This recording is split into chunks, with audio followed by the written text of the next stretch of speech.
उन्होंने पार्टी की बगावत करी, उन लोगों को भी टिकट पार्टी ने दी है, उसको लेकर क्या किया? किसको दिया? गर्ग एक नाम है जिन्होंने खुल करके आपके खिलाफ प्रचार किया, विजय जैन का समर्थन किया, उनकी पत्नी को भी टिकट दे दे। इस बात को अटैक करने से कोई नहीं हो सकता। जो भाई का जो लहर चल रही है, आज मेरा मानना है कि भाई साहब आज की डेट में 25,000 वोटों से भी नहीं है। इस देश के प्रधानमंत्री की और भारत की छवि को खराब करने का एक भी अवसर इन आपके अर्बन नक्सलियों ने अपने हाथ से नहीं जाने दिया। ये सोचते हैं कि मेरा टिकट कट गया, उसकी हाथ काफी डिफिकल्ट रहा होगा, चुनौतीपूर्ण रहा होगा, इतने लोगों ने आवेदन किया था, कैसे सिलेक्ट किया ऐसे लोगों को? ये बात लोग सर आपके पार्षदों के या फिर ये कह लीजिए प्रत्याशी घोषित हुए हैं, उन पर अनर्गल आरोप भी लगा रहे हैं, या फिर ये कह लीजिए एक छिटाकसी वाली बात। कोई उनका काम वो करेंगे। वो आप इसम पंचाल की बात कर रहे होंगे, भारत मेरे टुकड़े होंगे इंशाल्लाह, उनके घर पे जा खड़े हो गए क्या हम तुम्हारे बचाव में सबसे पहले। उनकी घमंड, उनका अहंकार, उनका चाल डाल बदल गई थी। वो मुख्यमंत्री बन के सो रहे थे, कोई मंत्री बन के सो रहा था, पता नहीं कितनी बड़ी बड़ी बातें कर रहे थे। मुझे लगता था ये क्या सोच रहे थे, कहीं कुछ है नहीं। सूतनी कपास जुलाई लट्ठम लट्ठा, उनके अंदर झगड़ा चल रहा है, मैं मुख्यमंत्री बनूंगा, मैं मुख्यमंत्री बनूंगा। अरे मुख्यमंत्री तो नायब सैनी बनेगा, जो कोई तुम कहां से बन जाओगे? जनता आशीर्वाद बीजेपी को देने लग रही है, वो लड़ रहे हैं कि बोले भाई सरकार हमारी बनेगी। सोनीपत में आज नगर निगम के 26 पार्षदों के लिए भारतीय जनता पार्टी ने अपनी सूची जारी कर दी है। तमाम वो पार्षद पद प्रत्याशी हैं जो इस वक्त शिक्षा मंत्री महिपाल ढांडा के आवास पर उनको धन्यवाद देने के लिए और बधाई देने के लिए पहुंचे हैं। सर 26 पार्षदों की आज जो सूची जारी की है, जो पार्षद प्रत्याशी। देखिए, पिछली बार भी जो हमारे पार्षद थे, सब लोगों ने बहुत ईमानदारी से मेहनत से काम किया। जितना अपेक्षित था उससे भी बढ़ के काम किया है। बहुत सारे लोग ऐसे हैं जिनकी जुबान तो हम पकड़ नहीं सकते, मगर काम करने में कोई कोताही नहीं बरती लोगों ने। पानीपत ग्रामीण में जितना गंद था, गंदगी के अलावा कुछ था ही नहीं। वहां पे बहुत काम हुए हैं, कुछ काम पेंडिंग भी है। जो काम पेंडिंग रह गए इस बार उनको पूरा करेंगे। हमने अपने किसी भी पार्षद का टिकट नहीं काटा, जो थे उन्होंने बड़ा ईमानदारी से और अच्छे से काम किया है, इसलिए उनको दोबारा रिपीट किया है। काफी डिफिकल्ट रहा होगा, चुनौतीपूर्ण रहा होगा, इतने लोगों ने आवेदन किया था, कैसे सिलेक्ट किया ऐसे लोगों को? ये बात तो सही है, कठिनाई तो आती है, मगर इसमें केंद्रीय नेतृत्व ने बड़ा हल किया।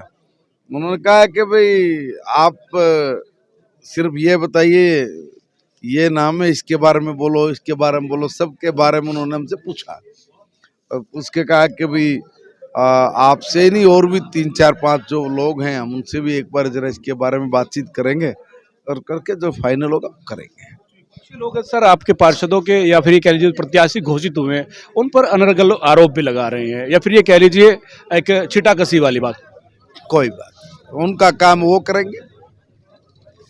वो आप इसम पंचाल की बात कर रहे होगे कि भाई उस पे ये कोई बात बोल रहे, जो जिन्होंने पार्टी की बगावत करी, उन लोगों को भी टिकट पार्टी ने दी है, उसको लेकर क्या कहें?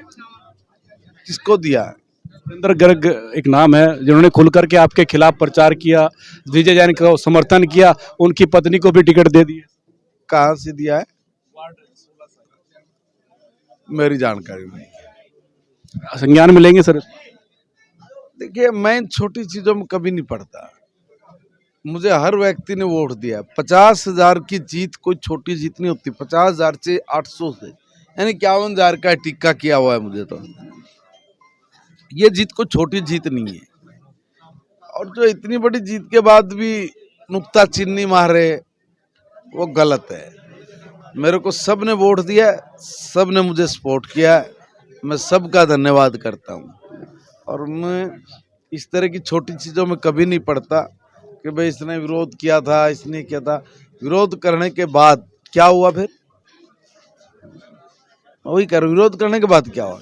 और हम वो गंदी हरकतें भी नहीं करते कि भाई इसने मेरे को ये बोला था, इसने मेरा नुकसान किया था, इसने मेरा ये किया था, अब मैं चुनाव जीत गया हूँ, अब मंत्री बन गया हूँ, मैं अभी इनके प्रति को दुर्भावना से व्यवहार करूँगा या ये तो हमारे दिमाग में भी 100 कोस तक नहीं आती। और उसी का नतीजा कि हर बार जनता पहले से बढ़ के अपने बेटे को, भाई को आशीर्वाद देती है।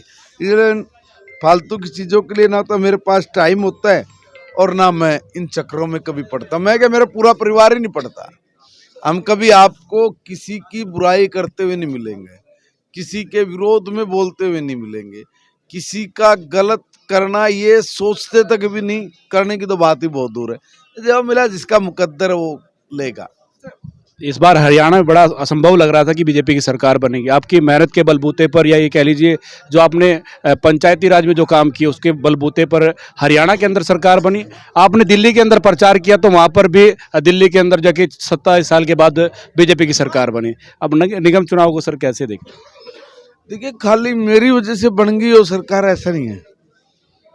हमने लोगों को ये विश्वास दिलाया कि देखिए भाई, चोर बदमाश ठगों से अगर आपने सही मायने में मुक्ति चाहिए तो कमल खिलाना जरूरी है। हमने जमीन पर इस तरह के काम किए, इस तरह की जन कल्याणकारी नीतियों को लागू किया जिसका आम आदमी को सीधा लाभ मिला। वो हमारे पक्ष में खड़ा हुआ, किसान हमारे पक्ष में खड़ा हुआ, उद्योगपति हमारे पक्ष में खड़ा हुआ, दुकानदार हमारे पक्ष में खड़ा हुआ। हर वर्ग समाज का, गरीब से गरीब, अमीर से अमीर, कोई भी वर्ग अछूता नहीं था जिसने भारतीय जनता पार्टी को अपना सहयोग ना दिया हो। और उन्हीं के सहयोग का आशीर्वाद का नतीजा है कि यहाँ तीसरी बार अकल्पनीय बहुमत से सरकार बनी। ऐसा लोग बोलते, मगर हमें पता था कि हमारी सरकार बनेगी। श्योर थे शुरू से? पहले से श्योर थे। ये तो कांग्रेस के लोग हैं, उनके घमंड, उनका अहंकार, उनका चाल डाल बदल गई थी उनकी। वो मुख्यमंत्री बन के सो रहे थे, कोई मंत्री बन के सो रहा था, पता नहीं कितनी बड़ी बड़ी बातें कर रहे थे। मुझे लगता था ये क्या सोच रहे हैं, देखो कहीं कुछ है नहीं, सूतनी कपास जुलाए लट्ठम लट्ठा, उनके अंदर झगड़ा चल रहा है, मैं मुख्यमंत्री बनूंगा, मैं मुख्यमंत्री बनूंगा। अरे मुख्यमंत्री तो नायब सैनी बनेगा जो कोई, तुम कहाँ से बन जाओगे। जनता आशीर्वाद बीजेपी को देने लग रही है, वो लड़ रहे हैं कि बोले भाई सरकार हमारी बनेगी, हम मुख्यमंत्री बनेंगे। और इसलिए वो अभी तक भी बेहोशी की हालत में है। जब भी जनता जनार्दन थपेड़ा मारती है ना, तो ऐसा मारती है कि होश नहीं आता, जैसे कांग्रेस को अभी तक नहीं आया। ये आम आदमी वाले भी इसी अहंकार में थे, इन्होंने भी दिल्ली में यही काम किया। जिस तरह की बात करके दिल्ली में इन लोगों ने सरकार बनाई थी कि हम सिक्योरिटी नहीं लेंगे, हम घर नहीं लेंगे, हम गाड़ी नहीं लेंगे, हम यमुना जी की सफाई ना करें तो अगली बार वोट मत देना, हम दिल्ली में बिजली की व्यवस्था ठीक करेंगे, सड़क ठीक करेंगे, सीवर डालेंगे, हम वहाँ के जो रेजिडेंशियल की जो प्रॉब्लम है, चाहे उनकी रजिस्ट्री से संबंधित हो, चाहे उनके इंतकाल से संबंधित हो, हम हर चीज़ को ठीक करेंगे। पता नहीं कितने बड़े बड़े वायदे किए, और वायदे करके उन्होंने काम क्या किया। भारत तेरे टुकड़े होंगे इंशाल्लाह, उनके घर पे जा खड़े हो गए क्या, हम तुम्हारे बचाव में सबसे पहले। इस देश के प्रधानमंत्री की और भारत की छवि को खराब करने का एक भी अवसर इन आपके अर्बन नक्सलियों ने अपने हाथ से नहीं जाने दिया। और नतीजा ये निकला कि लोग जहाँ इनसे प्यार करते थे वहाँ ये घृणा के पात्र बन गए, कि ये सोच के इनको हम लोगों ने चुनाव लड़वाया था क्या, ये देश के विरुद्ध इस तरह की एक्टिविटीज करने वाले लोगों का पालन पोषण करेंगे। जितनी भी एंटी नेशनल एक्टिविटीज हुई है, उन सब एक्टिविटीज के पीछे ये एक गिरोह पीछे काम करता रहा। और इस गिरोह का जब बांडा फोड़ हुआ तो दिल्ली की समझदार जनता ने ठीक फैसला लिया और कमल खिलाया। तो एक सवाल हो रहा है, क्योंकि जो जिनको टिकट अभी मिली है, जीत का मूल मंत्र क्या देंगे? दूसरा सवाल ये है कि जिन लोगों की टिकट कट गई है सर, उनको कैसे मनाएंगे? टिकट किसी का नहीं कटा, नांगरू जी का टिकट मैं टिकट किसी का नहीं कटा है, टिकट तो मिला है। तो मिलने वाले की बात करिए, जिसको नहीं मिला प्रयास करेंगे, आगे मिलेंगे। देखिए हर आदमी ये सोचता है कि मेरा टिकट कट गया, भाई उसकी हाँ किसने भरी थी? भाई वो मांग रहा है, मांगना अधिकार है उसका, मांगना भी चाहिए, मगर मांगने के बाद जिसको मिल गया मिल गया।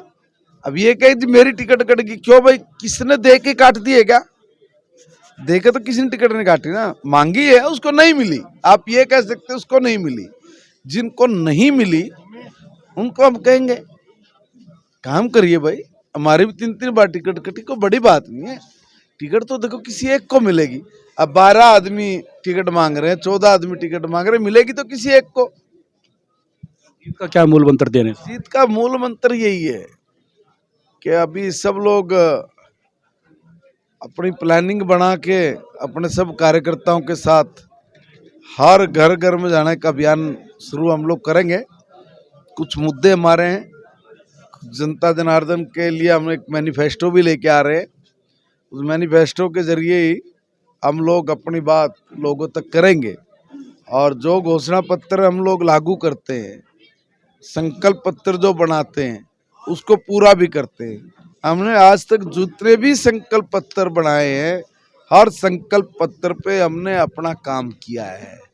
इस बार भी भारतीय जनता पार्टी पानीपत के लिए जो संकल्प पत्र तैयार करेगी उसको पूरा करेगी।